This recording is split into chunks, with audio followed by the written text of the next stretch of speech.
Dorothée Koller, Jean-Daniel Weiss, bonjour. Bonjour. Vous êtes les fondateurs du cabinet de conseil en stratégie et en organisation Koller Consulting et Coaching et vous avez publié Industrie 4.0, les défis de la transformation numérique du modèle industriel allemand aux éditions La Documentation Française. Et vous vous êtes associé pour cette publication à la BPI et à la Fabrique de l'Industrie, qui est un think tank, rappelons-le. Alors je vais également rappeler que l'Industrie 4.0, c'est le nom d'une politique industrielle lancée dès 2011, outre-Rhin, et qui est dédiée au déploiement du concept d'usine connectée. Pour commencer, Dorothée Koller, est-ce que vous pouvez nous dire ce qui a poussé l'Allemagne à se lancer dans cette Industrie 4.0 ?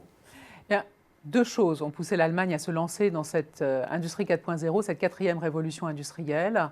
Premièrement, une peur liée au sentiment de menace sur le leadership industriel allemand, qui repose quand même en grande partie sur l'industrie mécanique qui charpente le territoire allemand et où tant les politiques que les industriels se sont dit, ben voilà, on est sur un marché qui est parvenu à maturité et qui peut être menacé par des concurrents internationaux venant d'Asie ou d'ailleurs. Donc voilà, un premier sentiment de peur et un deuxième sentiment de peur avec l'arrivée de Google, parce que Google, c'est pas seulement l'Internet, hein, on l'oublie parfois, mais c'est également un fabricant de robots et des acteurs politiques et industriels qui se disent, ben voilà, Google peut être notre concurrent numéro 1 demain. Donc comment réagissons-nous face à ça ? Quelle initiative mettre en œuvre, d'où la naissance d'Industrie 4.0 qui répond donc à cet enjeu de marier industrie mécanique et IT, donc de consolider, de renforcer le leadership allemand et également de définir des standards d'interopérabilité entre les machines pour les faire communiquer entre elles. Et là, ce n'est pas seulement un enjeu allemand, c'est également un enjeu européen. Jean-Daniel Weiss, concrètement, dans les faits, comment se traduit cette politique ? Quels sont les projets qui sont portés par l'Industrie 4.0 ? Alors, on a identifié au moins 5 niveaux où on peut observer des manifestations concrètes de l'Industrie 4.0 en Allemagne. Premier niveau, bien évidemment, sont des projets de recherche. Donc là, on a à peu près 80 projets pour 700 millions d'euros. Projets de recherche qui vont dans le sens des systèmes cyberphysiques et de l'Industrie 4.0 et qui sont financés à 40% par l'industrie, à 60% par la puissance publique, l'État fédéral. Le deuxième niveau, ce sont des démonstrateurs qui sont souvent issus en lien avec ces projets de recherche.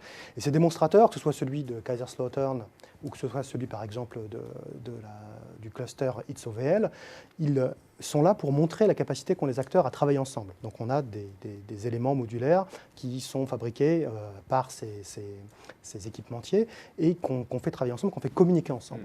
Troisième niveau, on voit se déployer un certain nombre de solutions partielles dans des usines, un MES qu'on a développé en interne et qu'on va vendre à l'extérieur, ou bien un système de logistique interne, un petit train qui approvisionne la ligne. Ça, c'est le troisième niveau. Quatrième niveau, on a des big players souvent se payent des usines Industrie 4.0 solutions complètes. Donc là, Amberg, à l'usine Siemens d'Amberg, la chaîne de montage de Bosch Rexroth à Hambourg. Et puis le dernier niveau, c'est celui de la remise en question des business models. C'est-à-dire que cette Industrie 4.0, elle amène aussi à repenser ce qu'on fait, son métier, aller vers plus de services. Et là, notamment, on a des exemples d'entreprises qui vont vers des solutions de plateforme, qui passent du statut de fabricant de machines à celui de, quelque part, de fabricant d'une plateforme d'applications industrielles, comme iTunes peut l'être dans un autre domaine. Voilà, bien merci à tous les deux pour ce petit aperçu de ce qu'est l'Industrie 4.0 Outre-Rhin. Et pour ceux qui veulent en savoir plus, je renvoie à votre livre ou bien à la version longue de cette interview qui est disponible sur Xerfi Canal. Merci à tous les deux. Merci.